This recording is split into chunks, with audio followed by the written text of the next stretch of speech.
My plan today is to talk about some new games that I developed in Commodore PET over about the last 3 years or so.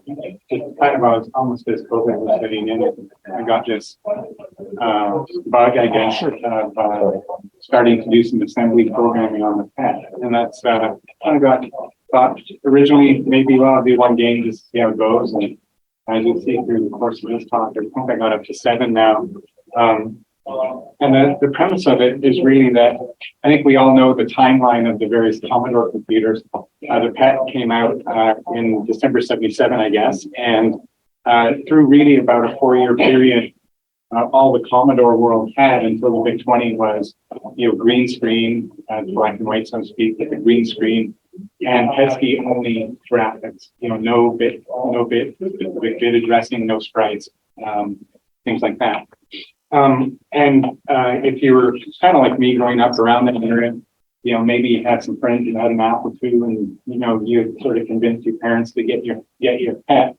And your Apple friends had all these other great games, or you could go to the arcade and you'd see all the color and the graphics or whatever. So in that sort of 4-year period, what you kind of had was, in the Commodore world, only the pesky graphics, but in the those sort of 4 or 5 year period, of course, at the arcades you had, depending on the years and depending on which machines you went to, various sizes, but certainly colors. Space Invaders in 78. The movement, sort of similar type gameplay, was Galaxian. Pac-Man came out in 80, 81 in North America. Defender was my favorite game, was sort of the big widescreen, and they actually had two CPUs in the machine. Really comprehensive sound, etc. Space Panic came over from Japan. It was the first of the ladder type games. These are the kind of games you could get in the arcade, and those had home machines like an Atari 800, which was obviously later than the PET, but it had color, and the kind of marquee game on there was Star Raiders, with sort of a 3D sort of star effect, like a hyperspace type effect. And on the Apple, a couple of the main games there were Choplifter and Lode. So those people who had PETs, of course, tried to adopt into what they saw in the arcades. Space Invaders was probably the key game for the PET. It seems to be all the demos, and the game that certainly was the one that was, wow, this is an incredible game. It was written in 8K by who's now Professor Satoshi Matsuoka out of Japan. He was I exchanged emails with him prior to this talk. He was in high school when he wrote the game. He practically hand-assembled it and worked really hard to fit it into what was originally the 8K chiclet keyboard PET. And you can see it's an amazing port of the game, or clone of the game, I guess. In fact, instead of 11 that you saw, 11 columns of aliens that you saw, he fit in 8 in the 40-character screen. He used the various sort of pesky graphics to get a little bit of motion out of it. It was an incredible adaptation. He used the sound, the custom sound cord, etc. So that was sort of the best in class, I'd say, of that era, of that pesky era. In Germany, Henrik Wenning, who I also exchanged emails prior to this talk, he wrote 2 games. One was Galaga, which eventually made its way into the 64 as well, as a very similar port. Didn't try and use big graphics. I just sort of used all the sort of same character sets that the 64 adopted from pesky and PET. And that was his Galaga version in 82. And also in 81, he did a Pac-Man as well. I saw it actually on camera on the show floor as well. The interesting thing about these games, and in particular, it's most evident on Galaga, he used the sort of quarter blocks. So if you're familiar with pesky, you kind of have a 40 columns wide, 25 lines, and you can put any of the 256 characters into that matrix or into that screen. But some of the graphics give you a little bit of a quarter resolution. So obviously it's not pixel level resolution, but with these sort of quarter scale little blocks, you can get some interesting shapes. And I'll talk a little bit more about what I've done with some of those things on the games I've written recently. So with that kind of leaves you with hopefully the sort of picture of, there's a lot of really interesting and I think creative things that were done on some of these on the pet as it related to a lot of the games that we saw out there. But for some of the other games that I particularly like Defender or Space Panic, and some of the others that were popular on the other home systems, there were no pet versions, because by the time really these games came out, or by the time people got around to kind of writing them, the VIC was out or the 64 was out, so the pet was sort of left behind. So the sort of brainwave I had, having been an original pet owner back in the day, was that, let's see if someone had actually tackled some of these games to see what they could come up with. And that kind of led to my 3-year adventure. So what I'm talking about here is 7 different games. I'm just going to give little snapshots of different little graphics that I've used and little tricks, I guess you'd say. Every one of these things is available for download. There's a itch.io website, and they, generally speaking, work on both a 40 column and an 80 column pet. You do need 32K. They work on all the emulators as well. Some of them use a joystick, some don't, things like that. So the first one I tackled, as I mentioned, was a pet ski version of Defender. The first thing I generally do is try and draw something out onto a 40 column pet, and if it looks kind of reasonably okay in a 40 column, with the pet ski graphics, then it kind of gives you hope that, well, maybe you can animate this and get the right speeds out of it. The interesting thing, you'll see as I kind of fire up some of the videos, there's a lot of action and things can move quite quickly, and it's kind of surprising in the pet ski world because you think of it as an older machine. But with a 6502 and a 1 megahertz, that's not different than what was in the Apple. That's not different than what was in the 64. Really, all it was limiting was all the the graphics capability of the bitmap aspect to it. So you can do quite a few different things with that processor. So with the sort of start here on Defender, you can kind of look at it, and I think probably a lot of us already know the game, but you sort of see a scanner at the top that gives you the whole landscape. In my case, it's a 256 character world that you fly around and around. And then you get a 40 column kind of zoomed in view of what's going on with all the main action in the bottom part of the screen. So it looks similar to what you see in the arcades, of course, without the color. I guess trick I use in all of these games that I'll show is, I think people call it a blip routine. What happens is there's sort of 2 parts to this. One is the large memory of where all the action happens, and that's not screen memory. And then 60 times a second, if you're familiar with the interrupts on the 6502, 60 times a second an interrupt fires, and basically what I do is I copy everything that's going on in the action memory onto the screen. So you get a regular sort of update at 60 frames per second if everything's working on time to update what's going on in the action screen. So I try and represent that here a little bit of, there's the sort of main memory that stores all of the action, and things happen probably more quickly and they kind of get ugly, if you will, because you're layering different aliens on top of spaceships and bombs and things. And then when it's time to cut it over, the interrupt fires and it just gets copied over. So this would be sort of a static display, but you can imagine in a Defender type game where you have this 256K world, which I kind of represent in memory at the top here, and that all the different action that's going on in this world, even if it's an alien that's on the other side of the planet, so to speak, does get updated. But what the user sees is only the 40 characters that get sort of copied in at 60 times per second, so that's what you see at the bottom here. So that's sort of the first, I'm going to call it a trick that I use. I don't know, maybe people who do this for a living use that. And, I know in a lot of game machines, actually including the Apple II, but obviously later in the 64 as well, you could kind of have different parts of memory that you could sort of quickly cut over when you change the pointers. That didn't exist in the PET, so that's why you kind of have to do a full sort of copy-paste with just your own code. So I'm kind of replicating that if you want to think of it that way. The second trick I use is what I came to call flicker in place, and what, to the best of my knowledge, games on the PET up in that sort of era that I talked about, generally speaking, when you moved an alien and when you moved a character, the character itself changed at that point in time. There wasn't sort of an action within a certain pixel or within a certain cell at that before it moved or while it didn't move specifically. And so what I'm getting at here is, if you think of the Defender spaceship, it generally looks what those two things are at the top. And if you kind of squint, you can kind of imagine that's the Defender spaceship. If you flicker, if you kind of display that twice, let's say 2/60ths of a second, and then the third 60th of a second, you put on that little block on the bottom left, it can kind of look like a little rocket that's firing. And if you flash that really quickly while the spaceship is stationary, it kind of looks like a little rocket. It's a little bit grayed out.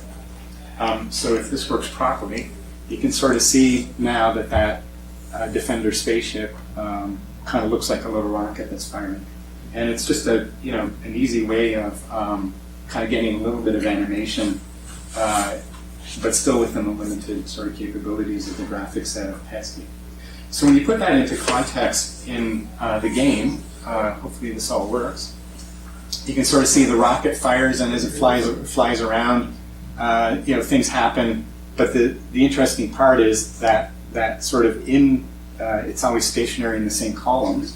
And when you sort of fire that rocket, it looks like it's sort of a little flame behind it. So I thought that was kind of cool as to how it looked, and I kind of adopted it in a few places you'll see in a minute. Also on this, I guess, version of Defender, I'll talk about it, then I'll play, and you can see it again. But there's the rays that go across the lasers that the ship fires. Because this thing uses the quarter graphics, there's sort of two different lasers, if you will, as to how that goes out.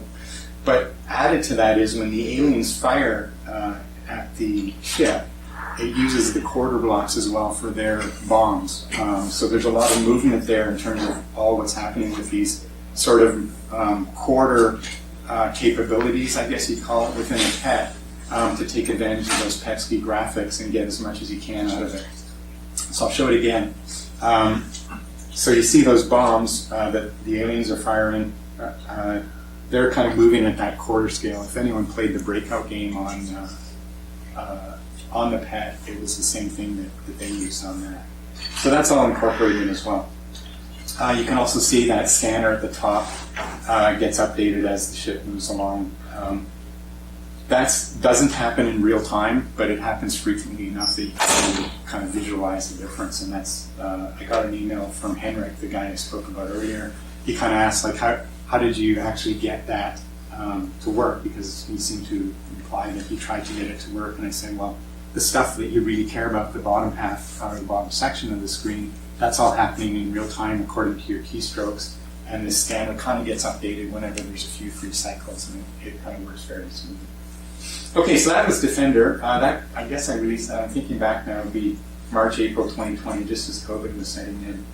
I talked earlier about sort of the quarter blocks that give you an ability to make what I'm going to show, which is the Klingon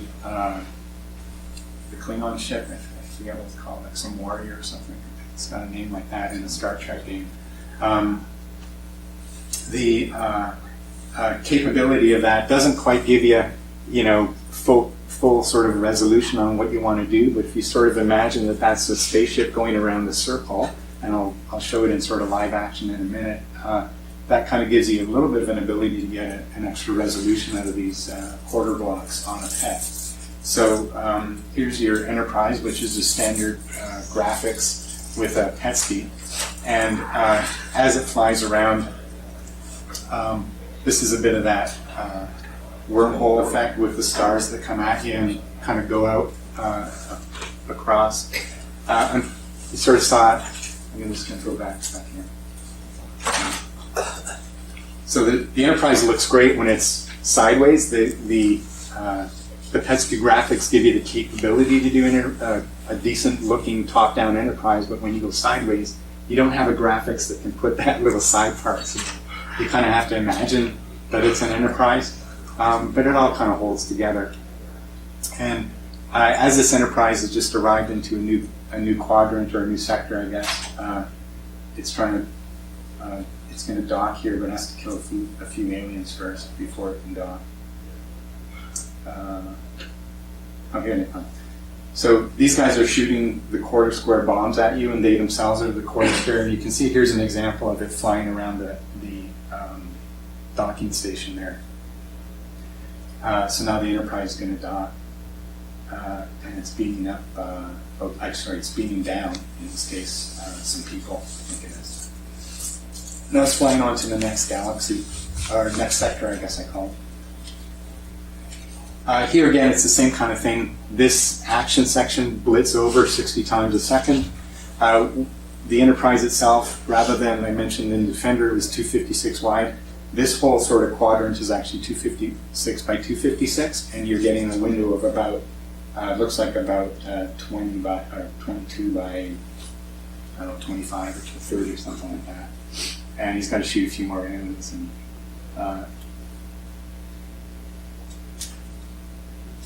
so it's a little bit, it's not as, it doesn't look as good in my opinion as the Defender one, because it's all there in that action with the planet. It's a little bit more wide open space, but it's actually more complicated because it is a much bigger sort of universe that's happening on an activity-wise all around it, and then you get this sort of window.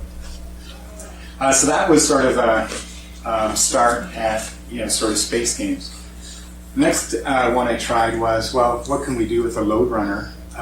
With that, I'd say innovation I came up with, or sort of thing that I was found kind of clever, if you will, and I hadn't seen it anywhere, was what I referred to here as these 1 wide by 2 high runners, the little dudes. So in Lode Runner, you've got a little man that runs around, he has to pick up the gold, and there's the bad guys in the red that you have to avoid, and ideally kill them off. So what you see here is you're going to see this sort of little animation within a cell to kind of give this quarter scale across the horizontal quarter scale of a little dude running. And with a little bit of imagination, you can sort of see, well, that's a guy sticking his arm out, and when you put an apostrophe in one of the other graphic sets, you can kind of see him running. I have a few other things where they go like this. So that's kind of what's happening with the runners. But if you kind of, again, squint and it looks like a little man, you can kind of get a decent sort of representation of what's happening in this is Lode Runner level 1 on an Apple, and that's that's the version on the PET with sort of similar type graphics and trying to mimic where the lines are, etc. So if this were properly, this is sort of set up that is the video I'm using. But you can see the guy running across the side, decent speed, going up and down. You have to kind of put X's and Y's. There he goes running across. And if you watch how the game plays, he's got to dig holes, and that looks pretty good as well. You see him running across with his arms out. That little arrow is some sort of a blast hammer or something, and kind of runs, gets caught. What was notable about that Apple version of the original Lode Runner, which was on Apple, is that iris effect that you saw. That there's a lot of sines and cosines, which if you know 6502, there's like adding, subtracting of 8-bit numbers. So there's probably a weekend. I remember it was a whole weekend of work trying to figure out how to approximate cosine and sine to kind of get that iris effect that you saw. But I thought it was important. It was sort of a noticeable, or what's the right word?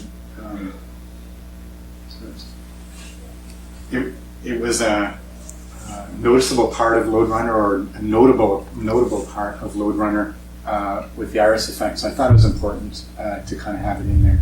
I'm just going to replay a little bit to kind of get some of that action. So there you saw the iris.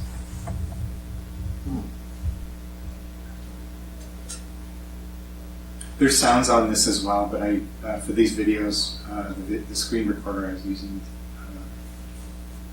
I eventually found one that didn't have sound. So anyway, fortunately we don't have sound on this, but there isn't if you want to play the real games. Yeah, there's that closing iris and then the opening here. Okay, this is what I released just a couple of days ago. It's a version of Choplifter, so if you know Apple II game Choplifter, it's basically you fly a helicopter around.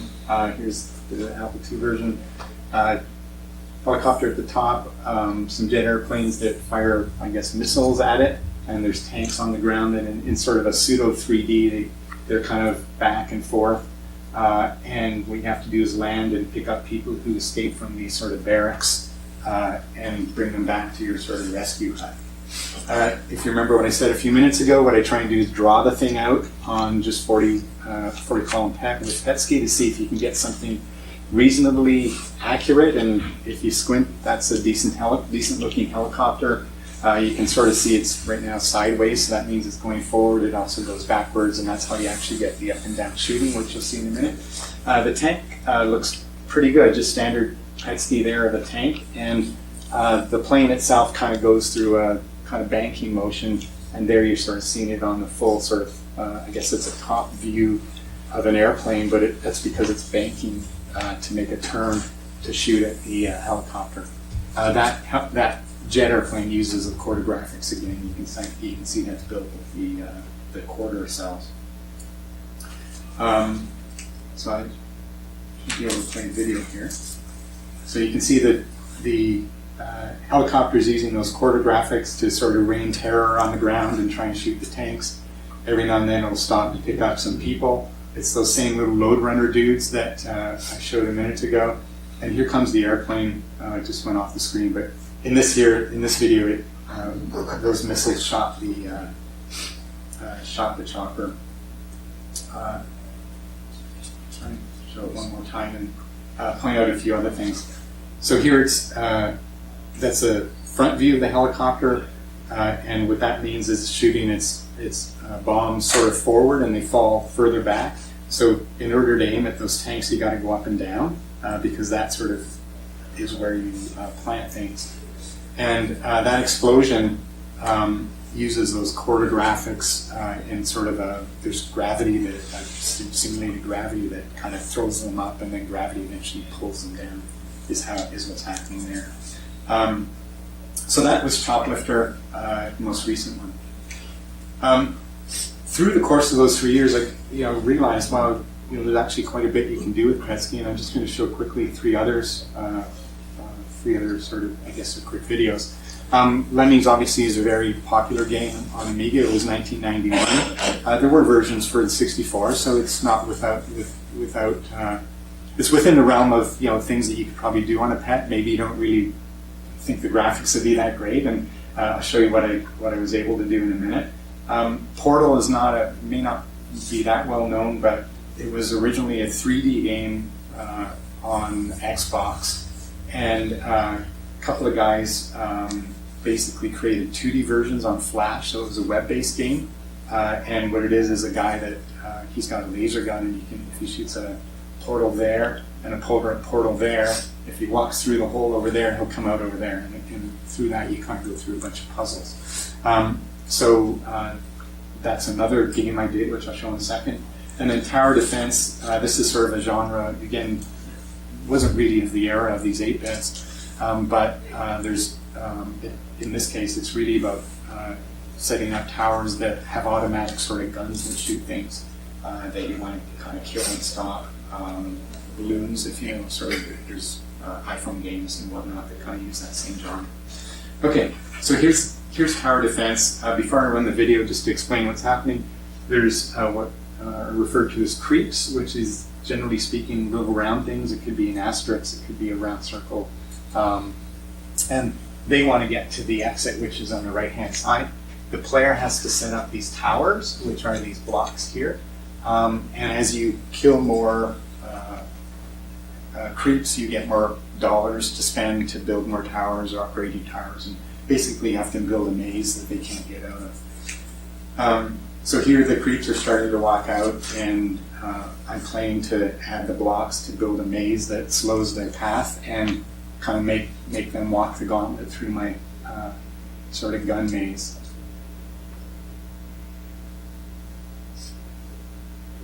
Same thing as I mentioned before, there's an action thing that's happening where all of the action is kind of really happening in memory, and then 60 times a second gets copied into the main part here. All of the stuff on the right-hand side essentially gets updated in a much, not infrequently, but more random. It's not as it's not as sort of time sensitive as to like when you press a button, you need things to move. So all of that happens at a sort of different sort of pace, but the real action is happening here. And what you're kind of seeing is that as the creeps get close to a certain tower within its range, it sort of launches missiles or bullets, whether the dotted ones or you see the arrows, these are missile guys. And they have different sort of strengths to kill the creeps that get stronger and stronger. So some of them got out of, those ones sort of made it out of the maze without dying, so it's not a perfect maze. And as it kind of moves, there's a pretty complicated little algorithm in here that as you update this maze in real time, the creeps are figuring out the fastest path to the exit.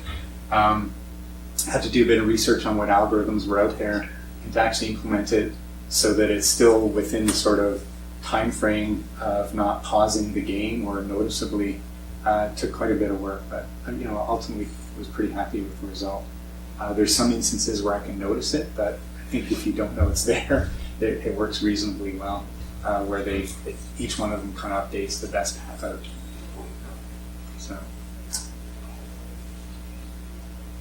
Next game is Portal, which I mentioned.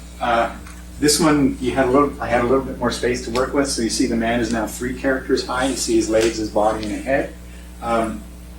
His arm follows the plus sign, which is where he's aiming his laser gun, the portal gun that I mentioned. And the pi signs are little trampolines. So this is, I think I'm going to play video of the last 2 levels in the game, just to give you a sense of what it's all about. So he just arrived in an elevator to this new level. He's jumping up and down from the trampoline. This has that same gravity algorithm that I referred to earlier with that explosion in the other game.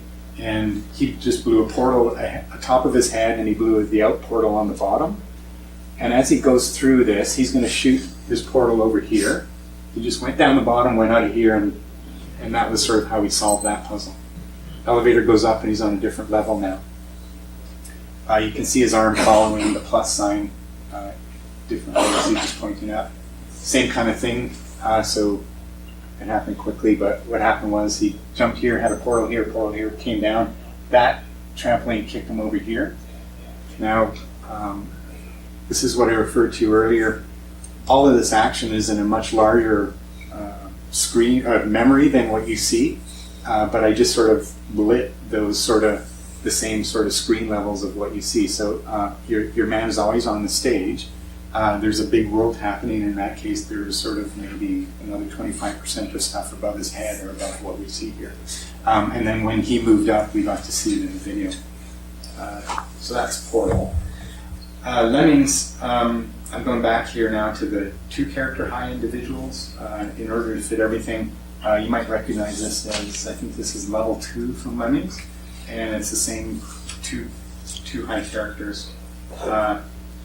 Instead of a mouse, which you had in Amiga, you have to use cursors to kind of move that. In this case, it's the H key, which means you're putting a halt on these guys. You can sort of see at the top right here, there's a guy going like that, which is a pretty common graphic in Lemmings for the stopping guys. And they just kind of go down now and eventually make their way, in this case, out of the exit. Mm-hmm. Same little dudes walking with those apostrophes that I showed earlier. And then to cap it off, you could either nuke them all, or in this case, I just put bombs on all 5. And there's a little explosion that didn't come out too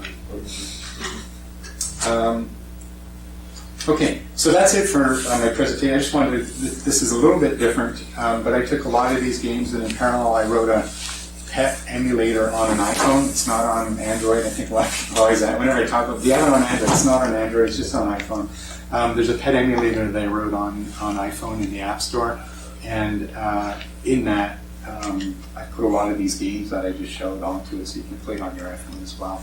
It's the same sort of Petsky graphics on a pet emulator running on iOS. And to get the keyboard, the problem there is not so much the screen, because you have a lot of graphics to work with. Here, what I do is, for a keyboard, I just sort of blow up the keys that are used in the specific game, and that's really what you're seeing here.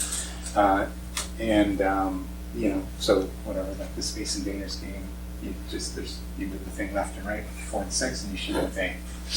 And so that's just sort of a little bit of a sidebar there if you ever want to try the games. If you don't have any questions or. I was wondering what tool do you use, if any, for modeling the Pesky screen that you're looking at doing the game? I just use Pesky graphics are pretty limited, so I just use a normal pad. Yeah, just move the keyboards or the cursor around and see what looks. And trying to think, like I might have some.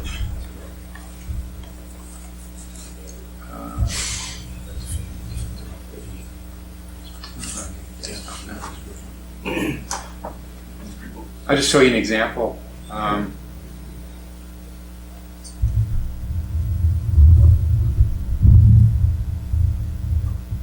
So there's a game, Apple Pen, you might be familiar with. It's basically a guy that walks around a ladder type environment, and it's a game I'm thinking about doing next. This is an example of how I sort of play around with, you know, what does a person look like when it's running. This is going to be a 3-character high individual. He's got to run, he's got to dig, so his arm is cut off at the top. You see his arm going up and down, so you can sort of envision that. And so I'll just play with it on an emulator, on a pet emulator, to see if I'm happy with what it does look like, what I want it to look like. Okay. No other questions? Okay. Thanks, everyone.